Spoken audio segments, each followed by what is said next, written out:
Bienvenidos a una sesión más de la serie Edificadores de Saxofón. Cada semana hemos estado conociendo el trabajo que realiza cada profesor en su país a favor del crecimiento de este instrumento en Latinoamérica. Hoy nuestro invitado, aparte de ser muy buen saxofonista, también es compositor y arreglista. Me complace en presentarles al maestro Herman Fernando Carvajal de Colombia. Bienvenido, maestro. Gracias por aceptar la invitación. Mi estimado Daniel, muchísimas gracias a ti por la invitación y déjame felicitarte por el trabajo que estás haciendo. Créeme que eso es enriquecer la producción musical, darnos a conocer y permitirnos espacios para crecimiento de todos los músicos. Muchas gracias. Maestro, estoy seguro que su música ha sido interpretada por varios saxofonistas latinos, pero queremos conocerlo un poco más. Empezamos con esta pregunta. ¿Cómo es que nace su amor por la música? ¿Cómo decide dedicarse al saxofón?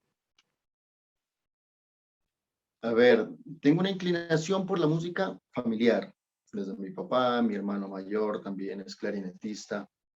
Eh, y desde pequeño, pues, hacía parte de tríos de música con guitarras, tocaba en aquella época la guitarra cuando era un adolescente, mi papá tocaba saxofón en la banda del pueblo donde nací, y de ahí empezó la conexión casi que familiar con la música. En el colegio o en mi preparatoria siempre estuve relacionado con la parte musical, tocando flauta dulce, tocando guitarra, tocando percusión.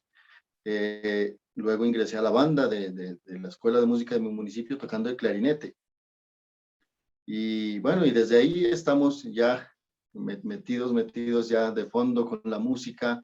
Luego entré acá a la Universidad de Nariño, a estudiar ya profesionalmente el saxofón como tal. Bueno, y llevando también el clarinete a la par muy juiciosamente. Y bueno, pero pues siempre he tenido la inclinación por el saxofón y la investigación por el instrumento, en la escritura de la música para el instrumento. Pues he realizado también mi posgrado en el saxofón justamente, también es el instrumento al que me he centrado principalmente como tal.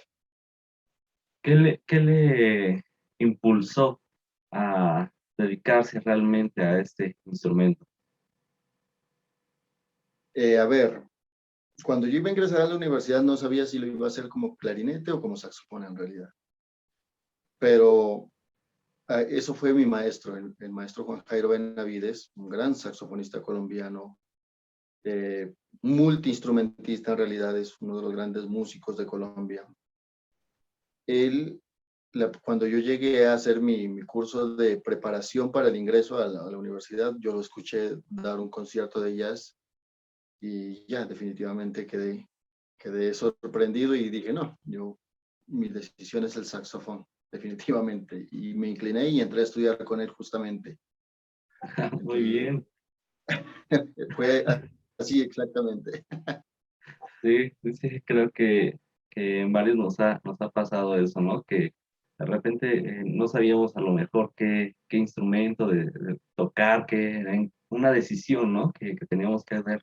Y de repente así, ¿no? Escuchar el instrumento y decir, bien, pues yo creo que este va a ser el instrumento, ¿no? Como que el Así es. sonido nos llega mucho a nosotros y bueno, es por eso que decidimos. Bien, maestro, pues como comenté, el maestro hace arreglos y composiciones para saxofón, ya sea solo, dúos, cuartetos. Maestro, ¿puede platicarnos sobre los ritmos tradicionales de su país y cómo es que logra integrarlos a la música académica para saxofón?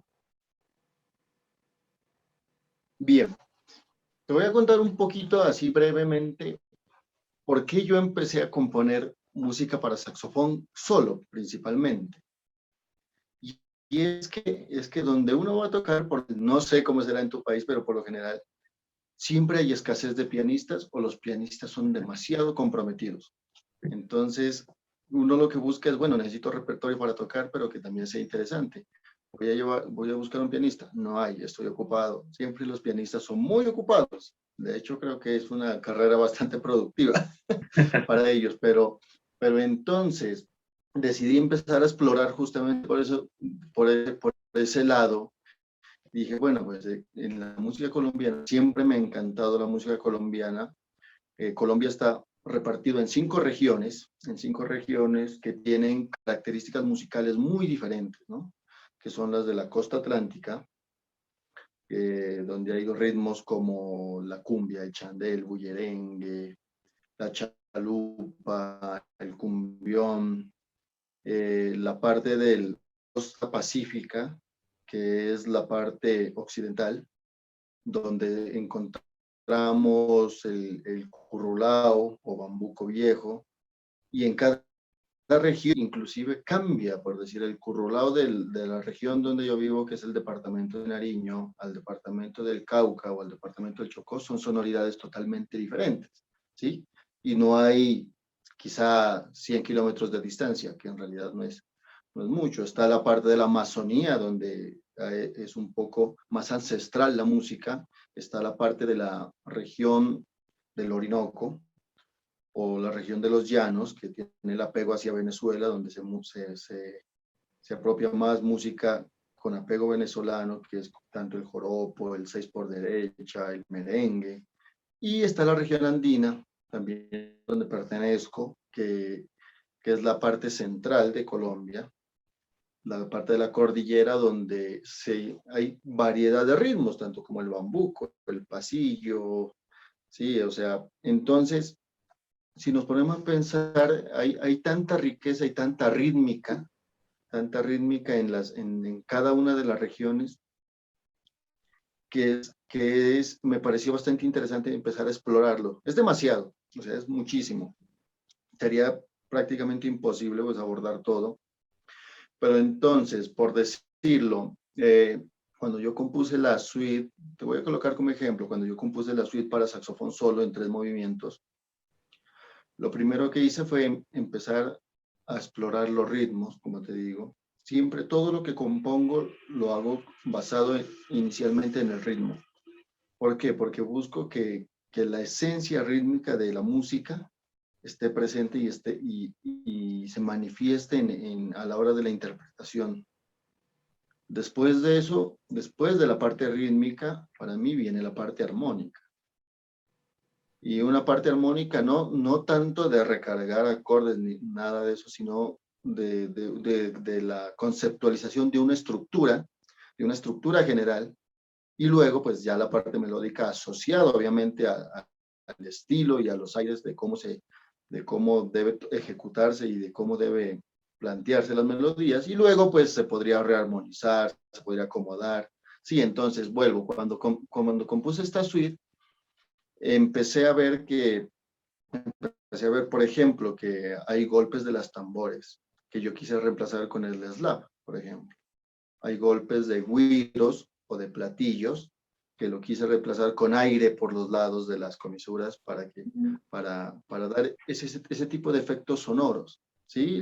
Los glisandos, el bend, tanto así como lo interpretan. Entonces, esa es como la parte que a mí me ha interesado mucho, enfocarme en eso, en que la música que es tradicional se vuelva también retos personales para mí. O sea, por ejemplo, alguna vez compuse un pasillo que se lo dediqué al doctor Javier Ocampo, profesor del conservatorio acá en Colombia, del Conservatorio Antonio María Valencia. Le dediqué un pasillo a él que tenía mucha interválica en el saxofón. Entonces, eso me permite, y a la gente que ha tocado pues, mi música, le permite también avanzar, ¿cierto? Avanzar y que digamos que lo que yo estudio, para fortalecer mi técnica y fortalecer mi interpretación, me sirva a la vez para tocarlo en un público y sea atractivo a un público. Entonces, si yo salgo de viaje y bueno, o alguna escuela de música y los niños me digan, bueno, pero toque algo. Entonces, tener apropiado eso y no decir, bueno, es que la SUNOP, bueno, yo quiero tocar la SUNOP, ¿cómo lo toco? No hay un pianista, menos una orquesta de cuerdas, o quiero tocar el capricho en forma de vals. Bueno, es una cosa que orquestar obviamente se podría, pero no hay el apego, por ejemplo, sobre todo a la juventud y a los niños y a las escuelas de música de la parte rítmica tradicional. que ya se viene por herencia cultivando en toda Colombia y supongo que es en todas partes, ¿no? La herencia de la música está impregnada y como tal. Yo escuché en estos días, bueno, hace poquito una pieza justamente de un compositor mexicano, creo que se llama Lani, no recuerdo muy bien, es para saxo soprano, y tiene impreso unas partes de guapango que son muy, muy claras, y el guapango suena con muchísima claridad. Entonces, eso me parece también bastante interesante, y es como el mismo enfoque que yo tengo. Claro, sí, sí, sí, este enfoque creo que eh, es muy bueno empezar a hacer este tipo de adaptaciones, si se le puede llamar así, de la música tradicional del país a la música un poco más formal, ¿no? Esto me recuerda un poco al trabajo que también empezaba a hacer en su tiempo Piazzolla, ¿no? Que llevó los tangos a las salas de conciertos. Entonces, creo que este trabajo que también usted está haciendo pues es una maestría, ¿no? Porque no es tan fácil adaptar este tipo de ritmos tan populares y dejarlos de ver así, ¿no? Como populares, sino que se escuche claramente que es perteneciente del país.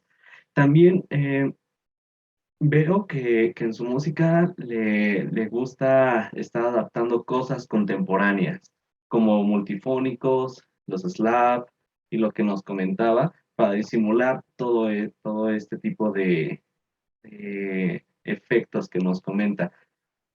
¿Nos puede platicar cómo es que, pues llega a tomar esa decisión de empezar a meter técnica extendida, pues corriendo el riesgo a lo mejor pues sí, de desviarse un poquito de los ritmos? Sí, lo que pasa es que yo creo que, a ver, digamos que yo no tengo un choque como tal con la técnica extendida. A mí, soy uno de los saxofonistas a quienes les costó muchísimo desarrollar la técnica extendida. La toco y todo, pero por ejemplo, a mí me costó muchísimo lograr el slap. No sé por qué. Me costó muchísimo, muchísimo trabajo lograrlo, mientras tenía estudiantes que lo hacían, pero con una facilidad así. O sea, como si les dijeran, hágalo. Ah, bueno, ya. Entonces, miraba también, como te digo, es la parte de que lo que yo escribo funcione y sirva para progresar personalmente. ¿Sí? O sea, lo que yo escribo fundamentalmente trato de tocarlo y de estudiarlo y montarlo. Y obviamente lo comparto y hay mucha gente que lo toca, ¿no? Pero también sirve para eso, una para el crecimiento técnico individual. Y la otra es que yo veo que en algunas músicas o a veces la técnica extendida pasa simplemente como eso, como técnica, ¿sí? Y entonces ahí es donde voy yo. Para mí la técnica extendida tiene que ser un recurso coherente al discurso musical. Entonces, no solo se trata de, bueno, de colocar un multifónico que haga, bueno, sí, o sea, puede ser, ¿no? Voy tocando algo y necesito un sonido disruptivo y coloco un multifónico que me choque y diga, bueno, eso es lo que yo quiero lograr. Es coherente al discurso. Pero como la música colombiana es tan melódica, entonces si tú vas tocando y de repente, ¡fum!, pues un multifónico ahí que, entonces uno queda como, bueno. Entonces, busco eso.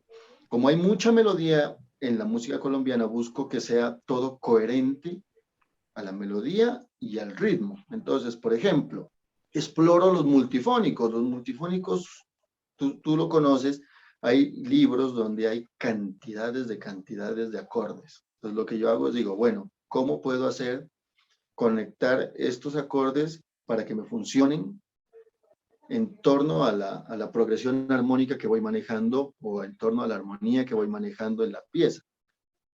¿Sí? Entonces, por ejemplo, bueno, vuelvo a la pieza que de pronto vamos a escuchar, que es la primera suite para saxofón. Esta pieza maneja, el fandango colombiano maneja por lo general dos acordes, que es la tónica y la dominante, pero es muy rico rítmicamente, entonces un ritmo muy rápido. Entonces es lo que yo hice, buscar notas que me suenen a dominante y a tónica en cuestión de multifónicos. Y eso se transforma, digamos, hace parte de la cadencia, hace parte del discurso, hace parte de la melodía.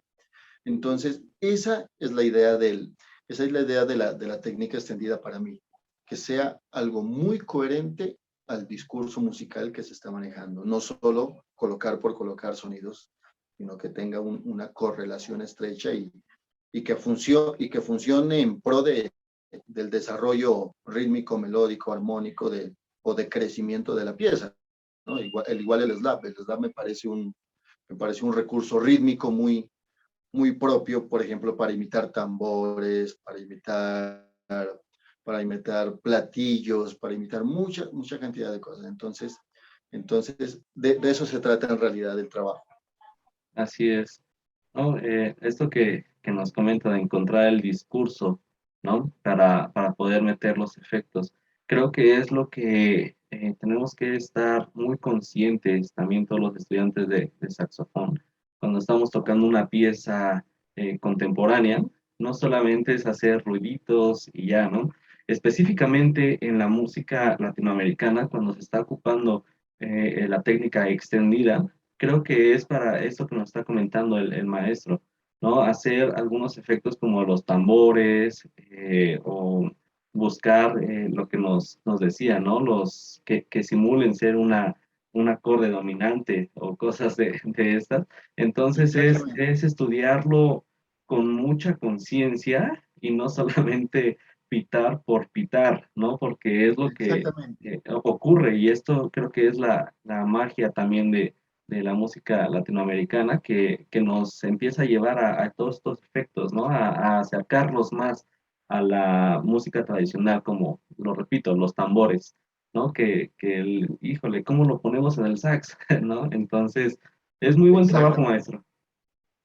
Exactamente, si se trata de eso, tú lo has dicho mejor que yo creo, de encontrarle el contexto la relevancia y la importancia de por qué está escrito eso, más que un simple sonido. O sea, a veces solo queremos ser expresivos con la música que es totalmente melódica, pero también debemos ser expresivos en la parte, digamos, que tenga que ver con la técnica extendida y que no sean simples sonidos, lo repito, sino que tengan un contenido que por lo general están ahí porque hay un contenido detrás de ellos. Así es. Sí.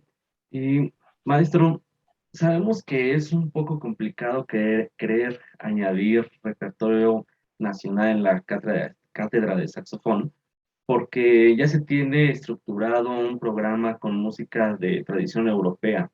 ¿En qué forma es que usted ha podido ir introduciendo este repertorio y qué recomienda a los profesores de saxofón que que nos estén escuchando, que aún no tienen un plan bien definido de cómo abordar un repertorio nacional?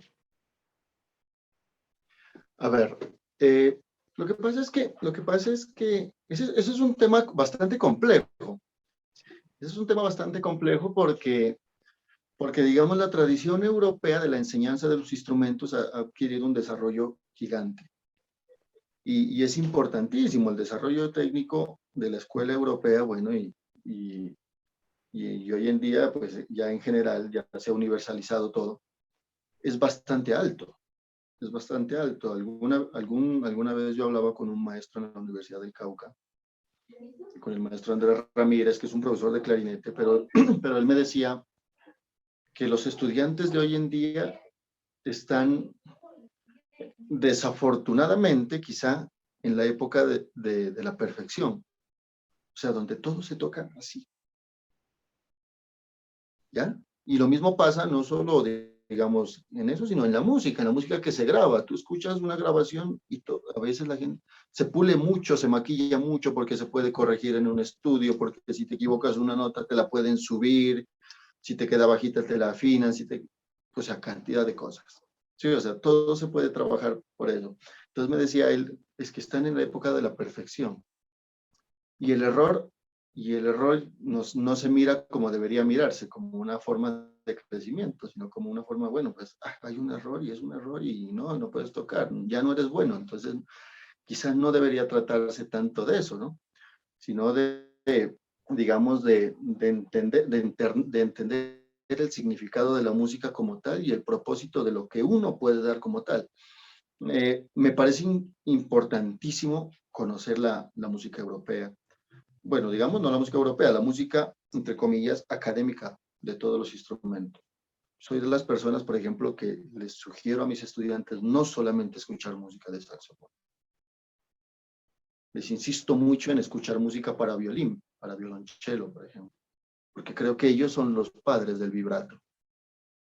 Me parece importantísimo, por ejemplo, yo creo que los violinistas tienen un buen violinista tiene un buen vibrato que los saxofonistas deberíamos tratar de imitar. Por ejemplo, creo que los violonchelos tienen unos graves que nosotros deberíamos como hacernos imágenes sonoras de ese tipo de vibración, para que el cuerpo del instrumento tenga más resonancia, por ejemplo. Entonces, pensando en eso, siempre obviamente se trabaja, yo soy docente en la Universidad de Nariño acá, y trabajo la parte la parte del repertorio universal, los métodos universales del saxofón, digamos, como parte obligatoria, tocar eso. Pero también a veces les doy libertad de que escojan, pero los obligo a que tengan que tocar música latinoamericana, totalmente. O sea, y música colombiana, ya sea solos, ya sean duetos, ya sean cuartetos, en tríos, con acompañamiento de guitarra, pero que tengan que involucrarse con eso, porque es que a veces los estudiantes, y me pasaba a mí cuando era estudiante, uno piensa que es más lo de afuera, y lo de afuera, y la música de afuera, y no, yo soñaba, por ejemplo, cuando estaba en primer semestre, decía, bueno, yo tengo que tocar Dubá algún día, y tengo que hacerlo, y ahí exploraba, y tengo que tocar Iber, tengo que tocar Creston, porque me parecía bellísima esa música, y obviamente me sigue pareciendo bellísima, pero hoy en día, a pesar de que me parecen bellísimas esas músicas y mis estudiantes las tocan y todo, eh, personalmente me parece más bella la música de mi país en ese sentido. O sea, tengo más apego sentimental, porque creo que porque creo que la sangre y la herencia, como te digo, eh, es más natural, es mucho más natural. Hay un sentimiento, así sea inconscientemente, hay una referencia auditiva de alguna vez escucharlo en una banda, en un pueblo, en una fiesta, ¿ya? Obviamente abordarse con toda la responsabilidad técnica que debe hacerse, no solo tocar por tocar, sino con una responsabilidad técnica de interpretación, de cuidado, de limpieza, de sonido, de afinación, como te digo, que te permite crecer. Entonces, en realidad, esa es como la forma de abordar el repertorio. A mis estudiantes, como te digo, les inculco también por obligación el repertorio universal, creo que eso es en todo lado, pero también es muy, muy importante inculcarles el repertorio nacional, como sea. Porque hoy en día digamos, la parte laboral también es compleja. Y yo creo que la música la música de la actualidad es el jazz, por ejemplo, que el que te da la libertad, el que te da la libertad de improvisar. De hecho, hay piezas hoy en día que te permiten improvisar, así sea al estilo clásico, pero improvisar. ¿Ya? ¿Por qué? Porque es la libertad del ser humano, ¿sí? No tanto la rigidez del conservatorio de que tienes que tocar así y así y así. Y que está bien, o sea, no digo que está mal, está muy bien, pero también la libertad de que el músico pueda mostrar lo que es, lo que tiene de diferente a las demás personas, ¿no? Y a los demás artistas para mostrarse. Claro, así es, ¿no? Estarnos pues sigue involucrando mucho con nuestra propia música y cuidando todos estos aspectos que nos está diciendo, ¿no? La afinación, la técnica, porque creo que también si el estudiante no tenemos, no tienen una guía, así como nos lo está comentando, creo que entonces solamente sería ir a huesear o no sé cómo le llamen allá, ir a tocar la música popular, así como el trabajo, ¿no? Ah, Este, exactamente. ¿no? Acá le Entonces, llaman, acá le llaman chisga. chisga, exacto, ¿no? Chisga le llaman. ¿No? Es Otros, como que lo va a tocar y sí, ¿no? Otros decían, creo en Costa Rica, matar un chivo o cosas de estas, ¿no? Bueno, todos ya sabemos a qué me refiero. Entonces, tenemos que estar cuidando toda esta parte, ¿no? No solamente es que digan, pues sí, ejemplo aquí, ¿no? Vamos a tocar un danzón. Es que no suena a danzón eso, pues sí, o sea, tenemos que cuidar muchísimas cosas, ¿no? Porque ya es música que está pensada para una sala de conciertos, ¿no? Que sí tenemos que guardar la esencia del ritmo, es verdad, ¿no? Y todo lo que con esto trae, pero hay que cuidar también lo que ahorita el maestro nos acaba de mencionar. Bien, pues maestro, muchas gracias. ¿Qué le parece que podamos escuchar algo de esta pieza que nos comentó? ¿Nos puede decir el nombre de lo que vamos a escuchar? claro que sí, la pieza se llama Primera Suite para saxofón solo, Fandango, Cumbia y Chandé, se llama así. Es una pieza en 3 movimientos unidos en un solo. Ya, Entonces tiene 3 ritmos de la costa caribe de Colombia, el fandango a ritmo de 6 octavos con una introducción, la cumbia, pues que digamos casi el ritmo insigne junto al bambuco, lo creo yo, acá de Colombia, y el chandé también un ritmo muy fiestero, muy fiestero, muy alegre igual de la costa atlántica colombiana. muy bien. Una pieza que Pues, compuse en el 2017, creo que. ah, no tiene mucho. Sí, bueno, pues vamos a escuchar esta pieza del maestro Fernando Carvajal.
Maestro, sin duda es música bastante interesante y realmente transmite la riqueza musical que tienen en Colombia.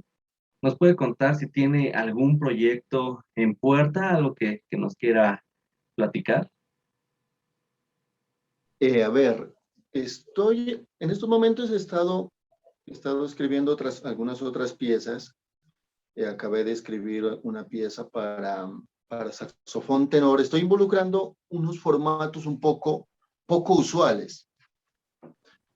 ¿A qué me refiero? Por ejemplo, me parece interesante, lo que te digo me parece interesante ver cosas que otras personas han hecho y ver cómo le pueden favorecer a uno. Por ejemplo, la uva tiene escritos para soprano, para alto, para tenor y para barítono en su repertorio, así separados. En este caso, yo ahorita, hace algún tiempo, escribí una obra para saxofón barítono, solista y cuarteto de saxofones. Es un formato que tú no hayas, es 2 saxofones barítonos en realidad y un tenor, un alto y un soprano. obviamente uno de los saxofonistas es el solista, un barítono. En este caso, acabé hace un par de semanas una pieza para saxofón, tenor, solista y cuarteto de saxofones también, ¿sí? ¿Por qué estoy trabajando en esto? Voy al mismo punto. Porque un cuarteto de saxofones lo consigues fácil también, si tú quieres ser solista. ¿Ya? Entonces, obviamente habrá que estudiar porque rítmicamente son un poco complejas las piezas, pero son cosas tocables, son cosas, digamos, tocables con un nivel de responsabilidad de estudio, pero son cosas tocables en el sentido de que, como te digo, es fácil conseguir un cuarteto de saxofones, a diferencia de un cuarteto de cuerdas, por ejemplo. Los vientistas nos conocemos, entonces yo digo, bueno, quiero tocar esta pieza, bueno, tengo mis amigos saxofonistas, ¿ya? Pero yo digo, bueno, tengo que buscar cuerdas, ¿pero dónde los consigo? Tengo que buscar por otro lado, pueden cobrarme más, hasta eso, ¿no? Sin demeritar, pero uno dice, bueno, pues mis compañeros del gremio a veces nos colaboramos entre nosotros mismos. Entonces, estoy trabajando en eso ahorita. Tengo que, por encargo, para un estudiante de Bellas Artes, también escribir otra pieza para saxofón tenor. No sé en qué formato lo voy a hacer, pero sí, estoy dedicándome y tengo algunos bocetos de varias piezas de solista con acompañamiento, puede ser de cuerdas. Estoy también en el boceto de una pieza para saxofón alto y banda sinfónica. Eso también es tocable acá en la región donde vivo porque es que en cada municipio hay una banda. Entonces, siempre busco como eso, ¿no? Que la música no se condicione a que no se pueda tocar con facilidad en ese sentido. Porque si yo me pongo a escribir, por decir acá, una pieza para saxofón alto, vibráfono, fagot y corno inglés, o sea, unas tímbricas bellísimas se puede lograr, se puede hacer. Pero para que tú consigas, al menos en mi país, que tú consigas eso con facilidad, es bastante complejo. Entonces eso condiciona a que la música quizá no se pueda tocar como con tanta facilidad digamos, del personal humano en realidad, ¿no? No digo de la parte técnica, sino de la parte humana, del talento humano, de donde consigues los músicos. Entonces, por aquí hace unos días yo escribí unos duetos también. Esos son transcripciones, arreglos de unos duetos y unos de la universidad, creo que de Manizales, me enviaron un video donde ya habían grabado y estaban tocando esos duetos. Entonces, eso es lo bonito, ver que la gente lo toca porque a pesar de que son difíciles, está la facilidad de tocarlos, ¿ves? Como te digo. Si yo escribo para un instrumento raro, para un clarinete con trabajo, ¿dónde lo consigo? Entonces se trata de eso también. Sí, exacto. Muy bien. ¿Y cómo podemos encontrar estas partituras? ¿Existe algún sitio web o cómo podríamos tener acceso a ellas? A ver, el maestro Miguel Villafruela, uno de los grandes saxofonistas pues, del saxofón latinoamericano, quien ha hecho una investigación grandiosa, creo que lo conoces. Él tiene una página de saxofón que se llama Saxofón Latino. En esta página están, pues si no están al menos cargadas todos los nombres y los datos del compositor, están, digamos, sí están las partes más vitales, el nombre, el correo electrónico, no sé si estará el número telefónico, pero está el país, y creo que con eso hoy en día y con las redes sociales es muy fácil contactarse. Y entonces uno ahí encuentra un listado, en algunas hay audios, no hay partituras, pero sí hay un listado de piezas muy bien clasificado por países y por formatos, ¿ya? Entonces, creo que esa, por ejemplo, es una buena forma para buscar no solo, digamos, no para mí, no, compositores de muchas partes.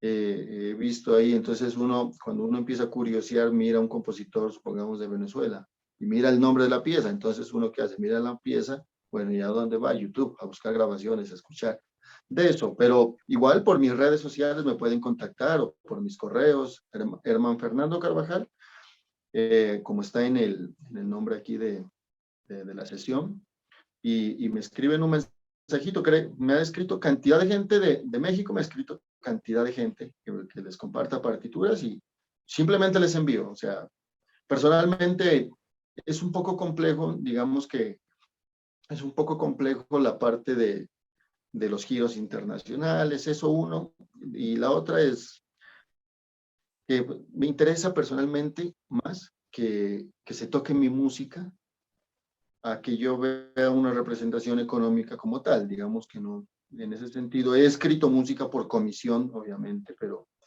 por lo general, una vez ya están libres de, digamos, de que la gente que las comisiona las toca y ya quedan en libertad las piezas, por lo general las comparto en realidad, porque es que para mí, a pesar de que cuesta trabajo crearlas y editar y hacerlas, pero la música guardada en el computador como partitura no sirve.